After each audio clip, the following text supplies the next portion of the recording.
Hi guys, welcome back to the next instalment of the Shipwreck of the Zanzibar. Now this week is book week, so it's very exciting. Hopefully you guys are engaging with your books at home and having a go at all the different activities.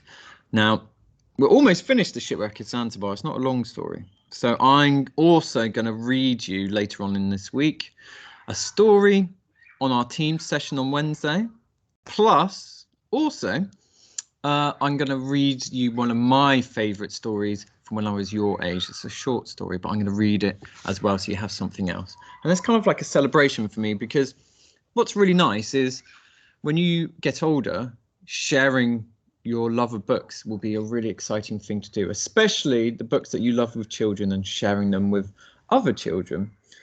I wonder if you'll like the book as much as me, but we'll see when we read it later in the week. Okay, guys, so let's go back to the Shipwreck of the Zanzibar. My computer still isn't fixed, unfortunately, but we'll just crack on anyway. So, October the 25th. I love the smell of paint in the sunshine. Today we painted the gig outside the boathouse, Father and me together, and he began talking about Billy again. He's been talking more about him lately. I wish he wouldn't, because he only ends up tormenting himself. Always the same impossible questions I can't answer. Why? Why did he go off like that? Where's he gone? Why doesn't he come home? I just wish I had the courage to tell him, and to tell him straight, because you would keep shouting at him because he was sick of milking cows day in, day out, sick of slaving on the farm every hour of every day. He wouldn't understand it, and wouldn't do it. It wouldn't do any good anyway. It wouldn't bring Billy back, would it? We were painting all day. Mother and Granny May bought us some bread and water, and I sat down and admired the gig, sleek in the sun, a shining, gleaming jet black. No one spoke. When no one talks, it means we're all thinking of Billy, or of how long we can last out here on Briar with the cows gone and no money coming in. When Granny May looks at me and smiles, I know she is thinking of our turtle. I was looking out to sea today, and I was thinking, they're out there, Billy and our turtle, both of them. Maybe one day our turtle will swim right underneath Billy's ship. They'll meet in mid-ocean and never know it, maybe. We finished painting the gig by sunset. A cold wind was getting up and my hands were numb. Everyone came down to the boathouse to have a look. The chief said how fine she looked and how she'd moved faster through the water now she was painted. And I said she'd go a lot faster. She'd go a lot faster if I rode in her. They all laughed, but I wasn't joking. Father knew it. I caught his eye. He wasn't angry. I really think he was proud of me, just for a moment. Mother looks so grey these days and thin. She's always gazing out of her window. She's looking for Billy. I know she is. She's waiting for him. She and Father scarcely speak at all. Only Granny May talks, and she talks more to herself than anyone else. I'm hungry. We're all hungry. November the 1st. The cold of winter has crept into the house, into my room, into my bed. I curl up tight. I pile on blankets, but I cannot keep warm. Mother says I'm sickening for something. Granny May stayed in her bed in Billy's room all day. She has a cough on her chest, and that won't leave her. When she's not coughing, there's a silence in the house that frightens me. We had limpets for supper again. There's little else to eat. I sleep a lot and drift from dream to dream. I dreamed of my turtle again as I went in to tell Granny May. She's as white as her pillows. She smiled and said she can never remember her dreams. She said she'd be down again tomorrow when she feels better. She's still cheerful. She's the only one of us that is. She looks older in bed. There's always a dewdrop on the end of her nose. I try not to look at it. The house creaks in the wind like a ship at sea. I'm so cold. November the 30th. We are leaving. I read it and I still can't believe I am writing it. We are leaving Briar for good, forever. And there's others doing the same thing all over the island. Even the chief is leaving. I think that maybe what's finally made up Father's mind for him. He came out with it this evening. If he's going, said Father, then that's an end of it. The end of Briar, the end of us. There'll be no one left. We're leaving. You can leave if you want to, said Granny May. But I'm staying put, you hear me? I'm staying put. Mother said what I was thinking. But what if Billy comes back? We won't be here for him. Father spoke sharply without looking at her. We can't spend all our lives waiting for Billy, he said. He didn't have to go off like that, did he? Granny May took Mother's hand in hers. I'll be here, she said. He'll find me, and then he'll find you. He'll come back, you see, you'll see. Mother looked at me, and I tried all I could do to give her some hope, but she knew I was pretending. She's sitting downstairs now, crushed and sunken in her chair. She doesn't cry, neither do I. My tears won't come because they don't want to come. The honest truth is that I want to leave. This house is full of sadness and hunger. We're lucky to have 1 meal a day. There's no bread, no milk, no eggs, only a few soft potatoes and limpets. Oh, there's always limpets. There's no joy, no laughter, no Billy. No one smiles at you anymore as you pass them by. No one waves. Everywhere I see stooped figures bending in the wind, faces gaunt with hunger, yellow from too many limpets. Some people have left already. Sally and Sarah and all their family, and Mr. and Mrs. Gibson from the shop. Father says we'll be gone in a week or so, if the weather permits, on the next boat to the mainland. I shan't be sorry. Granny May is sleeping in with me now. We tried to keep each other warm. She's so thin. I've told her she must come with us when she leaves, but she won't listen. Instead, she whispers in the dark about our turtle. She wonders if we'd have done the same thing now, whether we would have helped him back into the sea if we'd been as hungry as we are now. Granny May thinks we would have, but I'm not sure. I can't sleep, so I've lit the candle and I'm writing a bit more. More than anything, I feel angry. Maybe that's why I can't sleep. I'm angry at being driven out of the home, driven off our island, and angrier still that now I shall never be able to row in the gig. Granny May has just woken up. She looked at me and said, I'm telling you, Laura, I'm not leaving. You can write that down in your diary. I was born here, I'll die here. I'm not leaving. She's sleeping again now. When old people sleep, you can hardly see them breathe. December the 6th. We're still here. There've been storms for a week now. No one will be going anywhere till it's over. Granny May says it's an omen, a warning. The storm is telling us to stay, so we must stay. Father says he doesn't believe in omens and superstitions of any kind. And they had a big argument. I've never heard Granny May so angry. She made up her mind, and she won't be gainsayed. She means it. She set her heart on it. If she has her way, no one will leave. And when Granny May sets her heart on something, maybe we won't be leaving after all. Mother wants to stay too, but she says nothing. She's disappeared inside herself completely, and I don't think she'll ever come out again, or smile, or laugh, or tell us anything will be all right like she used to when Billy was here. Sometimes now I cannot picture Billy's face. I think maybe that's because he's dead. I don't want to think about it, but I can't help myself. December the 8th. Will the rain never stop? Will the wind blow forever? We hardly ever leave the house just to cut limpets off the rocks and bring in firewood from the shed. There's precious little wood left, and what there is damp. Granny May won't eat. Mother's tried everything to tempt her. This evening, the very last of potatoes. She won't even look at it. She turns her face away just like the turtle did. She'll die if she doesn't eat. She knows it and she doesn't care. And I know why. I really think she's made up her mind to die. That way, at least, she can stay here like she wants to.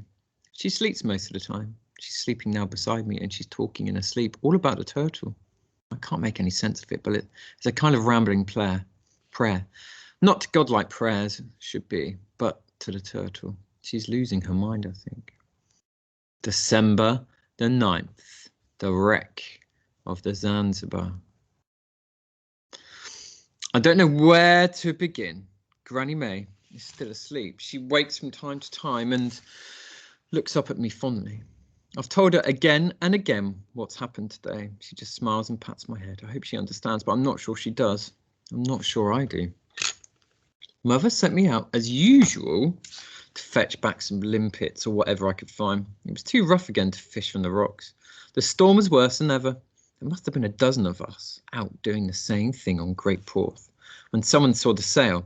The rain was coming in hail squalls, driving into my face so hard I could scarcely open my eyes. One sail became four, white against the black storm clouds. The ship was beating away past Seal Rock towards the tearing ledges, making no headway in the teeth of a gale. We all knew it was going to happen. We'd seen it before. A ship about to founder staggers before she falls. A huge wave broke over her stern and she did not come upright again. She lay on her side and wallowed in the waves. I went and cried up from all around, "Wreck! Wreck!" I raced home and met Father and the chief coming up the track at a run. "Is it true? Have we got a wreck?" When we reached the boathouse, they were already hauling the gig down to the surf.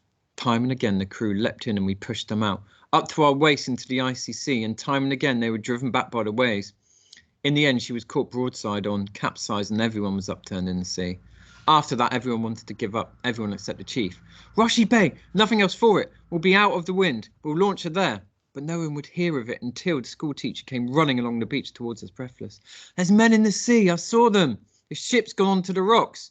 "You heard her," cried the chief. "Well, what are you waiting for?" They lashed the oar across, and a word from the chief lifted the gig up onto their shoulders. Mother was beside me now, taking my hand in hers, silent with anxiety. I stood and watched, yearning, aching to be carrying the gig with the chief, with the father, with old man Jenkins and the others. They staggered up the beach and set off across the green towards Rushy Bay, all of us running alongside. When we reached the track up Sanson Hill, everyone made off up the hill to watch from the top. Everyone but me. I stayed with the crew. Mother tried to hold on to me, but I broke free. Father bellowed at me, but I paid no heed, and I knew he was too busy to make me. Over the dunes, they went cursing and groaning under the weight of the gig, and I went with them. And that was where Father went down with a cry, clutching at his ankle and rolling over in agony. When he tried to stand, he could not. I wanted to help. "You take it," the chief was shouting, and he was shouting at me. "You, Laura, you..." He took me by the shoulders and shook me. "Come on!" So I took up Father's oar and my share of the weight on my shoulder, and leaving Father behind at the dunes, we ran the gig down to the beach and into the sea. We unlashed the oars, leapt in, and at once we were pulling hard for Samson. The waves hurled us up and down so violently that I thought the gig would break her back. I rowed, and I suddenly realised where I was and what I was doing. I was out in the gig. I was rowing out to a wreck. I was doing what I had always most wanted to do in all my life. At last, at last, at last. No one spoke except the chief. He stood in the prow, bellowing at us. "Row, you beggars, row, row like hell. There's folk in the water out there. Row your hearts out. Row, blast your eyes, row." And I rowed like I had never rowed before, fixing my eyes on the blade, pulling long and hard through the water, reaching far forward, bracing my feet, and digging the oar again into the sea. The sea surged and churned around the gig. I became my oar became me. I was too busy to feel any fear, too cold to feel any pain. The gig grounded suddenly. I'm not expecting it. So soon we were on Samson already. We hung over our oars like wet rags, drained of all strength, but the chief hadn't finished with us yet. "Out!" he cried, and he leapt over the side. "We'll carry her across Samson and launch her again on the other side. It's the only way we'll reach them. Come on, you beggars. Be time to rest when it's done." So we tumbled over the side, lashed the oars again and lifted. The neck of Samson is just about 100 yards or so across, but in the teeth of that gale it felt like a mile. More than once I stumbled and fell to my knees, but always there were strong hands grasping me and hauling me to my feet. I can see them over on the White Island. I can see them. Chief was everywhere, lifting with us, bellowing behind us, clearing the way ahead of us. We reached the beach on that far side of Samson at last and ran the gig down over the pebbles until the sea took the weight of her from us. We unlashed the oars, pushed her out, and piled in. "Pull!" he cried. "Pull for your children. Pull for your wives." I have no children. I have no wife, but I pulled all the same. I pulled instead for Granny May, for Mother, for Father, and for Billy, especially for Billy. It was no great distance across the narrow channel, but the seas were seething. A witch's brew of wind and tide and current took us and tossed us about at will. Under the gig groaned and cried, but she held together. A thunderous wave reared up above us, a great green wall of water, and I thought we must go over. "Steady, steady," came the chief's voice, and even the waves seemed to obey him. I felt the boat rise with the waves, surge forward, and then we were surfing in towards the beach when we were dumped high and safe on the shingle of the White Island. I climbed out and looked above me. I saw men staggering towards us, and one of them was running ahead of the others. "Laura!" he cried. I knew the voice, and then I knew him. "Billy!" I said, taking his face in my hands to be sure. "Is that you, Billy? Is that you?" "Thank God," he whispered. I have to pinch myself still to believe it as I write it. Billy is back. Billy is safe. Billy is home. We hugged there on the White Island. We cried. We laughed. On my way back to Briar, with the wind and the waves behind us, with new strength in our arms, the gig flew over the sea, and we had rescued every man on board. And Billy had come home, and I could have rowed that gig as single-handed. They had hot baths all over the island. Billy sat there laughing in the tub in the kitchen with all us around and shivered the cold out of him. He was bigger, stronger, different somehow, but still Billy. We had to stop. We had hot suit limpets again, but we didn't care. I'd never seen Mother glowing so, nor Father so. Everyone's proud of me. I'm proud of me. Billy's too tired to talk much. He says the ship was called the Zanzibar. She was bound for New York from France. He was suddenly tired and Mother took him up to bed. He'll tell us more tomorrow.